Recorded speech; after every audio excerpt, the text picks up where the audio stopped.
Hey guys, Prowl 1701 here. Today we're going to be ranking Doctor Who by decade. So we're going to be looking at several different entries, the 60s, the 70s, the 80s, the 90s, the 2000s, the 2010s, and we're far enough into the 2020s that we're going to throw the 2020s in there as well. I'm going to rank them, at least to me, from worst to best. So we have 7 different ones to look at, and we're going to start at the bottom with number 7, which is the 2020s. The 2020s have not overly impressed me. I mean, all we've really had so far is the Whittaker era, since, of course, when I'm recording this, the specials haven't aired yet. And the Whittaker era hasn't been that great. It's had some ups, but it's been mostly downs. I think it's the worst era in Doctor Who. I think Series 11 and Flux are the worst 2 seasons of Doctor Who, and I think Whittaker is the worst Doctor in Doctor Who.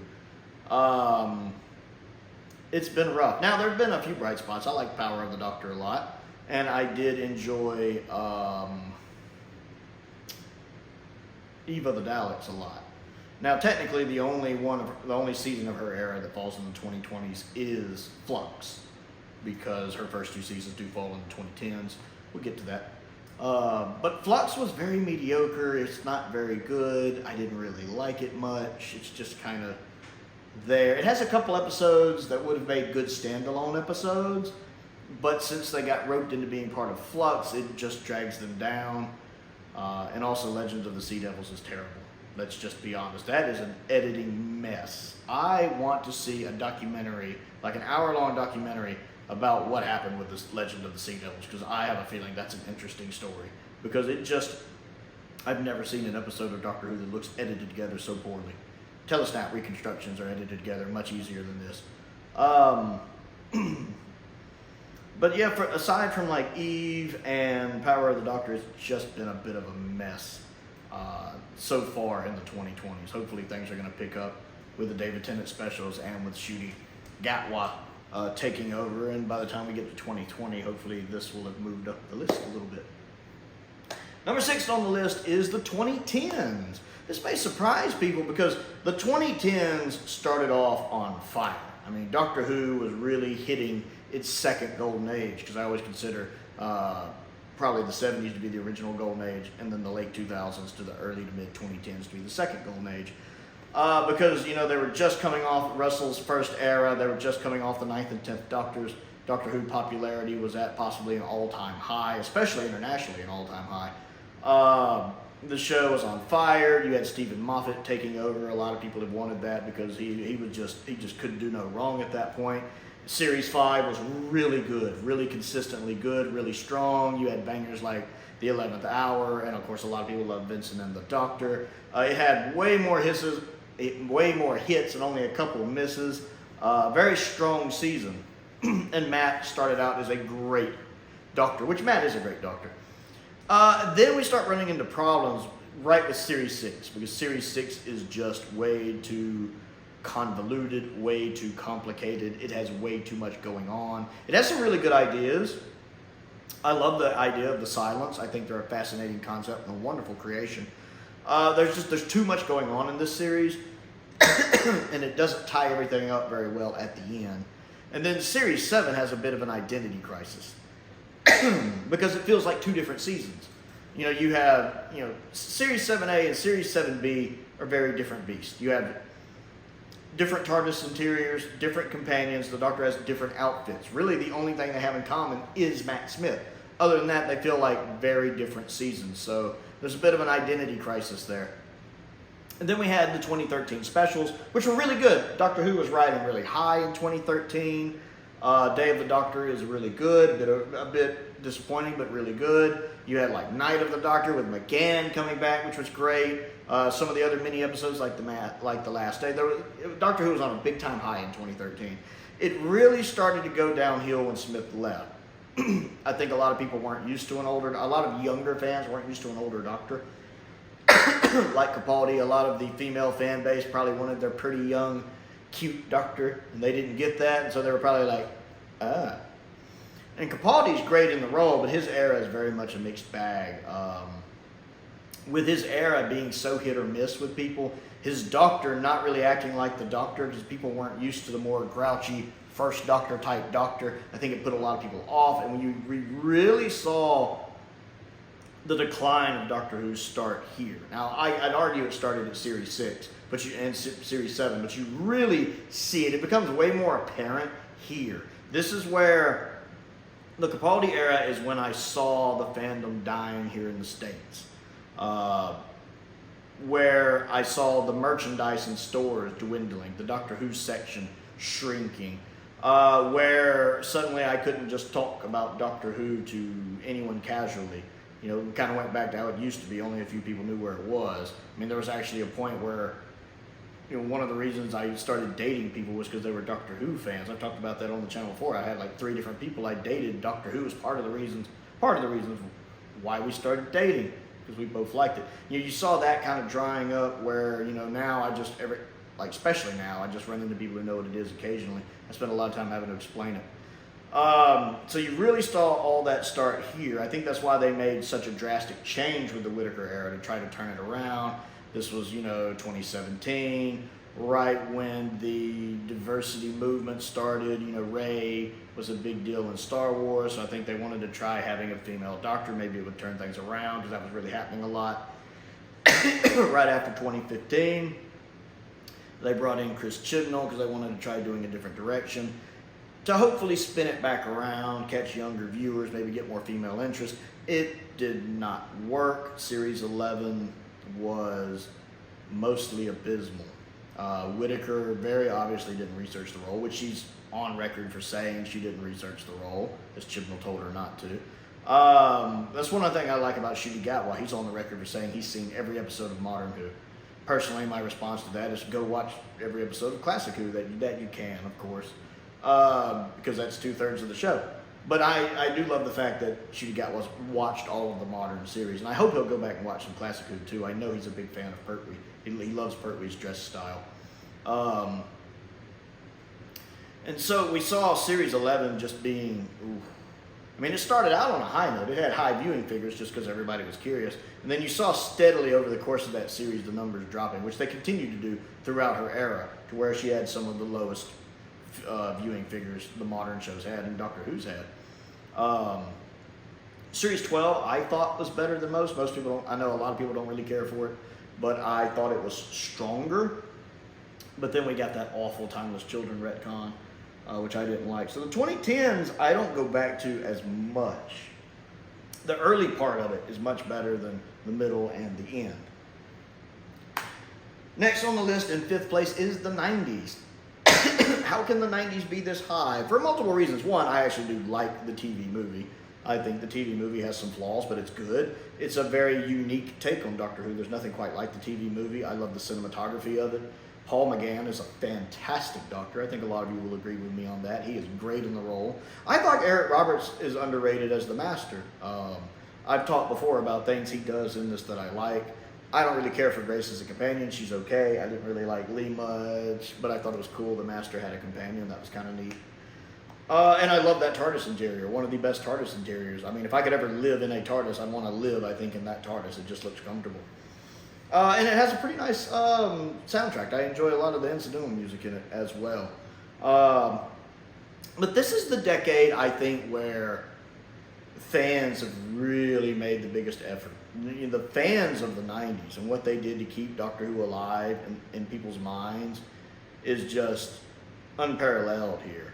I mean, from doing the real-time stuff, or, you know, the Stranger videos, all the BBV videos, you know, all of the technically not canon spin-offs we got. From the, like, Return to Devil's Weekend, where they went back to where they filmed the Daemons, to stuff like Downtime, and all of those other, like the Autons 3 or whatever it was called. All of these not technically Doctor Who stories that were done to kind of keep Doctor Who alive, especially since character rights work differently in Britain, so they were able to actually use like the Brigadier and Sarah Jane for a lot of these stories. That's really cool. And then you saw things like the novels, all the different kinds of novels, the New Virginia or whatever they call it, the Virgin novels, is that what they call it? Whatever they're called. Those I know are really big, you know, Longburrow and stuff like that. I know I know Dom loves those. Dom loves the novels. He loves him some 90s Who. And some of those novels have stuff in them that people constantly tell me Russell borrows for the modern series when he brought it back. Or at least some of that is in there, stuff that started out in the novels. And then, of course, you had Big Finish starting up in the 90s as well, bringing McGann back and stuff like that. So the Doctor Who fan base can be a very passionate fan base, and they did a lot to keep Doctor Who alive in one way or another, because most of the people even working on the official stuff, like the books and Big Finish Audio, are also Doctor Who fans themselves. So this is the reason why it's this high. It's not just I like the TV movie, but this is the decade where the fans really proved just how strong a fan base can be, how good a fan base can be by keeping Doctor Who alive and strong. Well, strong to a degree, strong. Some people will argue that some of the books are better than some of the stuff that's come out, like in the Whittaker era. Next on the list, it's really hard with 3 or 4, because I think just from a personal enjoyment watching it wise, I would probably like number 4 more than number 3, but number 3 deserves some credit for other stuff it does. Number 4 on my list is the 80s. I consider the 80s the weakest era of classic Who, of the original classic series run, but it's still really good. I mean, especially now that I've seen more of it the past couple of years, like I've seen all of season 22. Now, season 22 is fantastic. I think season 24 is underrated. I think season 26 is almost a masterpiece. I love season 26. Season 25 is good. I mean, Trial of a Time Lord, I think, is probably the weakest season Classic Who's ever put out, but still better than some of the stuff Modern Who's ever put out. But, season 18 is good. Season 18 is really unique. There's no other season quite like it. And we do have to mentally keep in mind that Tom Baker's final season is technically an 80s season. But it does a lot of neat things. It does a lot of neat reinventions. The Davison era is good. I like season 19 and 20 and 21. They all have some good stories. They have some weak stories too. They also have some good stories. Now, I don't kind of like how the Doctor's outfit very much became a TV show costume. Colin Baker's outfit makes me go blind, and even McCoy's. McCoy's would have been better if it didn't have the question mark vest. And yeah, the stick of celery. I mean, it has some silliness to it. There's definitely some 80s-ness in this. And the companions basically only having one outfit or one outfit a season. Those clothes had to get a little odory. Poor Nyssa. She needed more outfits. But 80s Who, again, had some good writing. It still has great stories. There's a lot of good stories to come out of the 80s. Some bad ones, but some really good ones. And I find some of them underrated. Time Flight's not so bad. It does some silly stuff, but it's watchable. I think Time Lash is underrated, especially with the updated effects. 2 Doctors is good, a little long, but good. And I enjoy most of season 24. Yeah, Delta and the Bannerman's not great. But Dragonfire, Paradise Towers is great. And Time of the Rani is good fun, especially if you can understand all the behind-the-scenes stuff that went on with it. I think it's a good decade. Number 3 on the list is the 2000s. Now, I personally prefer watching the 80s over the 2000s for the most part. But the 2000s, I mean, 3 strongest series of modern Doctor Who are from this decade. Series 1, Series 3, Series 4. I think they're the best 3 seasons Modern Who has put out. The Russell T Davies era is a strong one, with really only Series 2 being a mixed bag and still having strong stories in it. But it's more not just the fact that Russell's first era, those 4.5 seasons, are really strong. Really strong. You have good writing for the most part. You have good directing. You have 2 great doctors. And you have some good companions. But also what it did for the show. Doctor Who really reached an all-new level, entering its second golden age here. And due to the internet being as prevalent as it is now, having a wider reach to an audience. I think it had a wider reach internationally than it ever has, with people here in the States becoming big fans of it, people in Australia really becoming, all these other countries really, where it became more mainstream than it had ever been, and it's never quite been since, I think, since the Capaldi era. This is where that second golden age really started. And so it has to get a few points for that, for making Doctor Who as popular as it was for that period of time, for about 7 or 8 years, 6, 7 years, where it was much more popular And a lot of that's down to having two great doctors, a great showrunner, great directors, and great companions, and great writers. And all that was just kind of a perfect storm of everything happening at the right time. And again, I like a lot of the stories from this era. Series 1 and Series 3 both ranked in my top 10 Doctor Who season series of all time when I was ranking classic and modern together. So definitely a strong era. Number 2 on the list for me, and this one's really moved up a lot, is the 60s. Now that I've seen so much more of the 60s, especially Hartnell, I realize how much I've come to really love 60s Doctor Who. It moves at a slower pace, but that just gives the story more time to develop, the characters more time to develop, the guest characters more time to develop, and more time to where they don't have to necessarily Deus Ex Machina an ending, which they still do sometimes, but they have time to not have to do it as much. And there's just so many strong seasons. Season 2 is really good. Now, I had never seen any of Season 2 before 2022. That was because Hartnell had always been kind of my weak point in Classic Who, which I was very open about whenever I talked about him.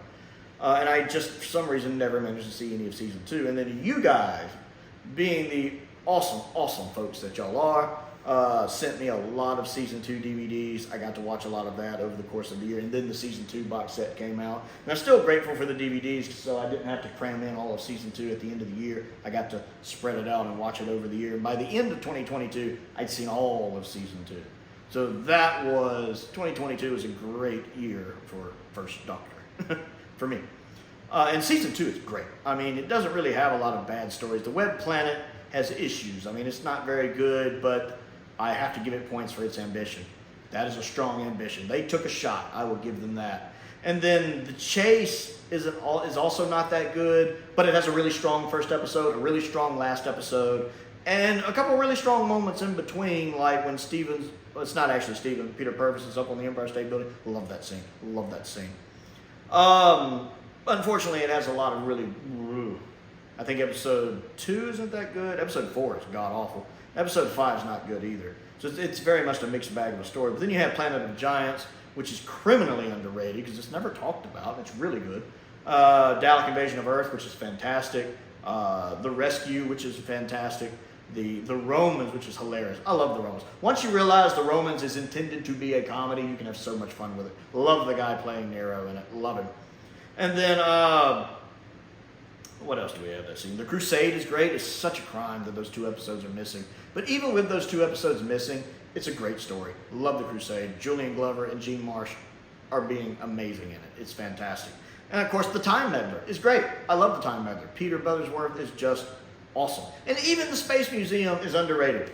I mean, episode 1 is flat out amazing and deals with some really neat concepts. And the rest of the episodes never quite live up to that. But the Space Museum's still fine. It just kind of turns into a more standard Doctor Who story, and they're fine. So Season 2 is really strong. Season 1 is good. I don't think Season 1 is as good as Season 2, but again, it's the first season. The show is still figuring itself out, but I still think it's really good. I don't necessarily think there's really any bad stories in it. I know some people might say the Censorites drags a bit. I find Edge of Destruction too long, even in 2 parts, but it has a really good ending to redeem it. It's a good season. Now, Season 3 is a little harder. I've only seen 6 out of the 10 stories of it, and with so much of it missing, it's still really hard to judge it. And then there's the Troutman, and you guys know I love Troutman. He's my second favorite Doctor. I love Season 4. Yeah, that is my favorite season of the 60s, a lot of which is, thankfully, the animations have helped fill that in. I love Troutman. I love Power of the Daleks. I love Evil of the Daleks. Trouton's fighting Daleks. I'm happy. The moon base is fantastic. The animation for the Macroterra makes it amazing. Faceless Ones is good. It grew on me, even if I do think it's a little long. And I'm really happy a couple episodes of it survive. 10th Planet has 2 really good first parts and then kind of goes downhill. And the novelization of The Smugglers is good. So there's some good stuff going on there as well. Season 5 is really good, and Season 6 is good. Season 6 has the Dominators, which isn't so great, but it also has like the Mind Robber and the War Games and the Invasion, which could be the best Cyberman story ever. So the black and white really lends itself well to this era and really helps out in stories. Like, I feel like some stories you could colorize and I think they'll work fine, but I think Web of Fear and the Mind Robber will never be as effective in color as they are in black and white. And then you have 2 great doctors. You have 2 great actors playing the Doctor. You have really good script writing, really good directors. 60s Doctor Who is essential Doctor Who. And then number one on the list, which probably doesn't come as a surprise to people because I've talked about it before, is 70s Doctor Who. This is the pinnacle. The original first golden age of Doctor Who. Now some people might say it ends after the Hinchcliffe era. Some people might say it runs into or ends after season 15. That's going to vary from person to person. But I consider 70s Doctor Who the pinnacle. You have two amazing doctors in John Pertwee and Tom Baker. Tom Baker, of course, is my favorite doctor, with John Pertwee being my third favorite, almost tied with Troughton for second place. You have two of the best showrunners and script editors the show has ever had. With you have the Barry Letts, Terrence Dicks combo, and then of course the Philip Hinchcliffe, Robert Holmes combo, which is probably the best pairings you've ever had running the show, even better than I'd say Russell or Steven. It's interesting that the Pertwee era is so good because you're taking a show about traveling anywhere in time and space and then leaving him stuck in one spot on Earth most of the time. You wouldn't think that would work, but it does. The Pertwee era is so strong. You could argue it's the strongest era Doctor Who has ever had, and that's down to the excellent writing. Again, Barry Letts and Terrence Dicks, the writers, Bob Holmes stepping in and really starting, his legendary run is just being amazing. You have a fantastic doctor, and you have three fantastic companions, and then you have probably the best master the show has ever had in Roger Delgado. And then you also get those few stories where he is off planet, like Colony in Space and the Peladon stories. And then you even get a nice story like the Time Warrior when he gets to go to the past, a nice historical. So there are some things to kind of switch it up a bit. But there is a strong era. And then we get Tom Baker. This man was born to play the Doctor. No other Doctor has been the Doctor the way Tom Baker is the Doctor. I mean, there are a lot of actors who play the Doctor. Tom Baker is the Doctor. The fourth Doctor is very much just Tom Baker being Tom Baker. And it's amazing. I loved that. It's one of the reasons why I have trouble with people who tell me Capaldi's their favorite Doctor, or Hartnell's their favorite Doctor, or Colin's their favorite Doctor, is because they just don't quite feel like the Doctor to me. Because I feel like the Doctor is Tom Baker, and that more kind of silly, Troughton, Smith things that his Doctor does. He's whimsical while still being alien. He can be serious. He can be funny.